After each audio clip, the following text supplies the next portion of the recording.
My dear brothers and sisters in Christ, grace to you and peace from God our Father and the Lord Jesus Christ. The revelations over the course of the summer have turned the Archdiocese of Newark upside down. Searing allegations of sexual misconduct against a past Archbishop, Theodore McCarrick, followed soon by the horrific story of 7 decades of clerical sexual abuse of minors in a neighboring state, Pennsylvania. These have provoked anger, shame, and despair among so many Catholics, lay people, religious, deacons, and priests alike. These revelations have shamed and devastated me personally as your Archbishop. I share in the suffering this has visited on the body of Christ, locally and universally, and I share the faith-filled resolve of you and your pastors to see the Church rise again renewed. The central priority of my first year of service here was getting to know the Archdiocese by listening to the people of God who had been entrusted to my care on January 6, 2017, the day of my installation. So I visited all 27 deaneries of the Archdiocese to listen carefully to you, as well as the priests, deacons who serve you. And after completing the visits last January, I had planned that my first general communication to the Archdiocese would summarize what I learned and propose to you some priorities that emerged from our conversations. I cannot do that now. Please let me explain why. I begin with a favorite image of the Church, the delighted St. John the 23rd, the Church as a garden.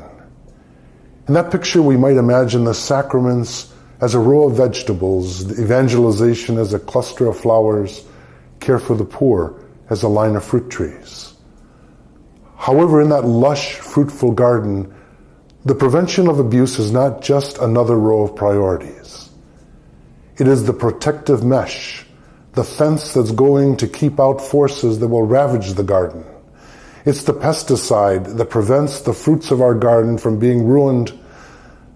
People don't want anything from a garden that has been overrun with pests, and they understandably lose faith in the gardener.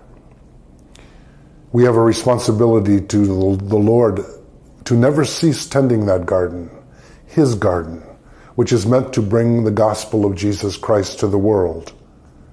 That care includes the awesome responsibility of ensuring that our witness is not marred by intruders or worse, the actions or omissions of those laboring in it. Now is no time for the Church to be defensive or silent. I've heard some say that most of the abuse detailed in the Pennsylvania grand jury report happened decades ago. But think what that means. Some survivors have carried wounds for more than a half a century. It is true that since 2002, safeguards have been put into place in every diocese, every Catholic school, and every parish in New Jersey. However, dismissing abuse as something that happened years ago seems to be as callous as saying, well, yes, John has polio, but he got it before the vaccine. That may be true, but he still suffers today. As Pope Francis described the consequence of sexual abuse of minors in his letter last month to the people of God, we have realized that these wounds never disappear and that they require us forcefully to condemn these atrocities and join forces in uprooting this culture of death. These wounds never go away. We must admit our guilt and recognize the injustice. Admitting responsibility and begging for forgiveness are essential, but alone insufficient. We must clean the garden and establish new protective measures to protect it. Let me announce a few decisions I have taken over the summer. Next week, I will meet with the leadership of the United States Conference of Catholic Bishops to discuss the scandal.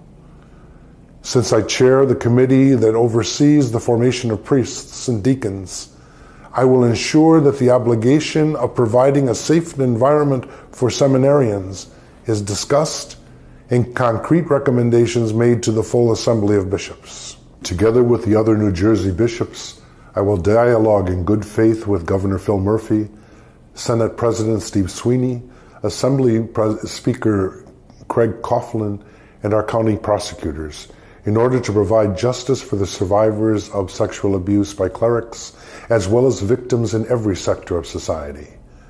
I look forward to meeting again with Senator Joe Vitale, who for years has been a champion for victims and all people in need. Since I agree with the analysis of the Holy Father, who names clericalism as a principal cause of abuse in the Church, I commit myself to promoting a more incisive role for laity in our Archdiocese. In moments of great shame and suffering, I hear the voice of many of you who care deeply about our Church and demand that you have not just a role, but a leading role in the future flourishing of the body of Christ. The establishment of an Archdiocesan Pastoral Council will provide one forum for leadership, and I hope to begin the preparation of a council before the end of the year. My expectation is that each parish will also have a meaningful pastoral council, and pastors will work as respectfully and effectively with lay leaders as I intend to do. Finally, I have named Friday, September 14th, 2018, the Feast of the Exaltation of the Holy Cross, as a day of prayer, fasting, and abstinence throughout the Archdiocese. The vast majority of priests, as well as all the lay members of the Church, are innocent of the obscene crimes that are now on full display. Still, on that day, we will show our sorrow for what has happened and our solidarity with the victims, as well as our unshakable intention never to return the Church to business as usual. I expect that all the priests will join me in the cathedral that evening to beg God's forgiveness and the forgiveness of those who have been abused. I invite you to come and cry out with us, Lord, have mercy. Christ, have mercy. Lord, have mercy. Please God, there will come a time when we can talk together about the beauty of the garden. Now is the time to recognize the evil that has been visited upon it and work together to protect the gifts God has given us. Through the intercession of Mary, the sorrowful mother, but also the mother of the Church, may the love of God heal your hearts and light your way.